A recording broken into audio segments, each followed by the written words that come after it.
World War II was not only fought across ruined cities and burning oceans, it was fought above the clouds, in a brutal contest for air superiority that would define the fate of nations. And no air force of the era fielded a stranger, broader, or more ambitious collection of aircraft than Nazi Germany's Luftwaffe. Fighters, bombers, reconnaissance planes, transports, gliders, even helicopters, over 80 machines carried the Black Cross into history. Some became legends of engineering brilliance. Some became symbols of terror. Others were experimental fantasies built in desperation as the Reich collapsed. This is the story of every German aircraft that shaped the skies of World War II. At the very heart of Germany's fighter force stood the Messerschmitt Bf 109, the single most important Luftwaffe aircraft of the entire war. First flown before the conflict began, it became the backbone of German air power from the invasion of Poland to the last defense over Berlin. The Bf 109 evolved constantly, receiving improved engines, stronger armament, and new variants to meet every challenge. German aces became famous in its cockpit, and Allied pilots learned to respect it as one of the most dangerous fighters of the early war. Wherever German armies advanced, the Bf 109 Tu-9 was overhead, enforcing air dominance and striking enemy aircraft before they could even form a defense. But Germany was not satisfied with one fighter alone. Soon, the Luftwaffe unleashed the rugged brutality of the Focke-Wulf FW-190, known by Allied pilots as the Butcher Bird.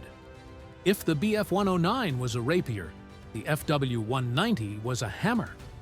Its radial engine gave it toughness and power, allowing it to absorb punishment while delivering devastating firepower. On the Western Front, the sudden appearance of the FW-190 shocked the Allies. For a time, it outclassed British fighters so completely that urgent new designs were required to counter it. The FW-190 became one of the Luftwaffe's most versatile platforms, adapted into fighter bomber, ground attack, and interceptor roles. As the war dragged into its later stages, German designers pushed even further. Kurt Tank's masterpiece, the high-altitude Focke-Wulf Ta-152, was built specifically to intercept Allied bombers and fighters far above the battlefield. Sleek, fast, and deadly, it represented the pinnacle of piston-engine German fighter development.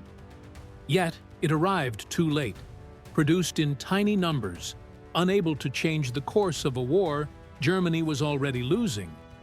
Germany also believed strongly in the concept of the heavy fighter, an aircraft that could escort bombers, destroy enemy aircraft, and dominate long-range engagements. The most famous of these was the twin-engine Messerschmitt Bf 110, nicknamed the Zerstörer, meaning destroyer. In the early campaigns of Poland and France, it seemed formidable, but during the Battle of Britain, the Bf 110 revealed its weakness. Against nimble single-engine Spitfires and Hurricanes, it struggled badly. Yet instead of fading away, it found a terrifying second life as a night fighter, equipped with radar and heavy cannons, stalking Allied bombers through darkness. An attempt to replace the Bf 110 produced one of Germany's great aviation disasters, the unstable Messerschmitt Me 210. Plagued by aerodynamic flaws and dangerous handling, it became infamous among pilots. Production was halted, and engineers were forced to redesign the aircraft entirely. The result was the improved Messerschmitt Me 410 Hornisse, the Hornet. This aircraft solved many of the stability problems, serving effectively as a heavy fighter, reconnaissance platform, and bomber interceptor. Yet even it could not restore German control of the skies. Not all German fighters were sleek monoplanes. The Heinkel He-51, an older biplane design from the Spanish Civil War, served as a reminder of how quickly aviation advanced. By 1939, it was already obsolete, relegated almost entirely to training roles. It was a relic of a disappearing era, overshadowed by the steel monsters that followed. Then came the revolution that would define the future. Jet propulsion. Germany, facing overwhelming Allied air power, poured resources into aircraft that seemed almost science fiction. The most famous was the world's first operational jet fighter, the Messerschmitt Me 262 Schwalbe, the Swallow. Faster than any Allied piston engine fighter, the Me 262 could strike bomber formations with near impunity. Allied pilots described it as a glimpse of the future appearing suddenly in the skies of 1944. Yet Germany's lack of fuel, trained pilots, and reliable production meant the Me 262 could never be deployed in the numbers needed to change the war. Desperation produced even more radical designs. The lightweight Heinkel 162 Volksjäger, the People's Fighter, was meant to be built quickly from cheap materials, even wood, and flown by barely trained youth pilots. It was an act of technological desperation, a weapon created not from strength, but from collapse. Perhaps the most extreme interceptor ever fielded was the rocket-powered Messerschmitt Me 163 Comet. This was the only rocket fighter to see operational service. Its speed was astonishing, and its climb rate was almost supernatural. It could rise into bomber formations like a missile, but its volatile fuel was so dangerous that pilots sometimes feared their own aircraft more than the enemy. Many died not in combat, but in explosions during takeoff or landing. As the Reich faced total destruction, projects became nearly suicidal. The vertical takeoff rocket interceptor, Bachem Ba 349 Natter, was designed to launch straight upward, fire a burst at enemy bombers, then separate in midair. It was less an aircraft than a manned missile, a symbol of how far Germany's desperation had gone. While jets and rockets represented Germany's last gamble, night fighting became another battlefield, entirely. Allied bombers struck German cities relentlessly, and the Luftwaffe responded with specialized nocturnal hunters. The finest of these was the advanced Heinkel He-219 Uhu, the Owl. Equipped with radar and heavy armament, it was arguably the most effective German dedicated night fighter, even introducing innovations like ejector seats.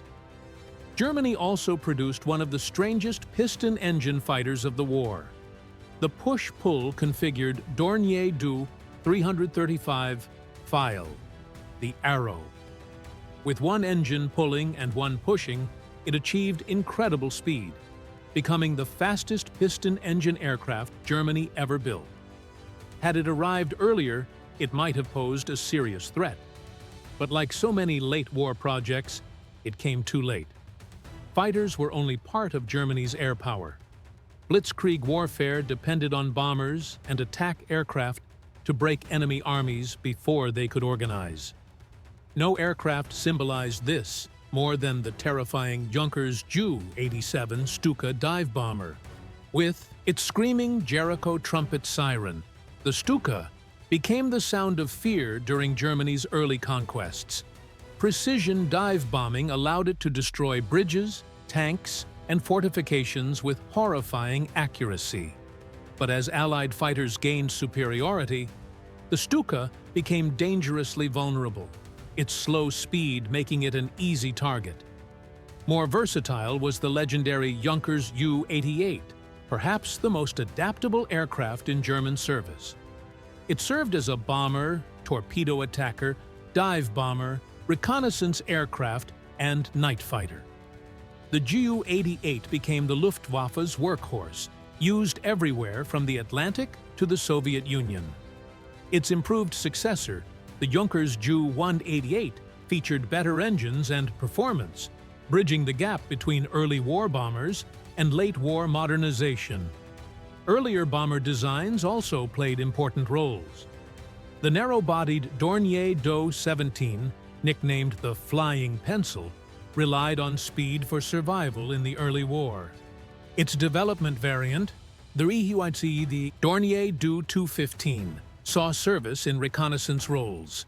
Meanwhile, the larger and more robust Dornier Du 217 became a powerful medium bomber, night fighter, and anti-shipping platform capable of carrying heavy payloads. Few aircraft silhouettes are more iconic than the Heinkel He 111, recognizable by its glazed greenhouse nose. It bombed London during the Blitz, transported troops across Europe, and even served as a launcher for V-1 flying bombs later in the war. It remained in service throughout the conflict, a symbol of Germany's early air strength. Germany attempted to build a true heavy bomber, the massive Heinkel He 177 Greif, but it became infamous for mechanical disasters. Engine fires plagued it, earning it a deadly reputation. Despite its flaws, it was the only German long-range heavy bomber to see operational service, reflecting Germany's struggle to match Allied strategic bombing power. Then, once again, the future appeared through jets. The Arado R-234 pilots, Robin became the world's first jet-powered bomber and reconnaissance aircraft. So fast that Allied fighters could barely intercept it, the AR-234 represented the dawn of post-war aviation hidden inside the ruins of Nazi Germany. Germany also relied on close support attack aircraft. The rugged biplane Henschel HS-123, considered obsolete in 1939, proved astonishingly durable and served effectively until 1944. Even more specialized was the heavily armored Henschel HS-129, designed as a tank buster, sometimes armed with massive cannons capable of ripping through Soviet armor. It became known as a brutal battlefield predator. This was only the beginning. Beyond fighters and bombers lay an entire world of German transport aircraft, flying boats, reconnaissance machines, gliders, trainers, and even helicopters, each one a piece of the Luftwaffe's vast and often desperate aviation empire.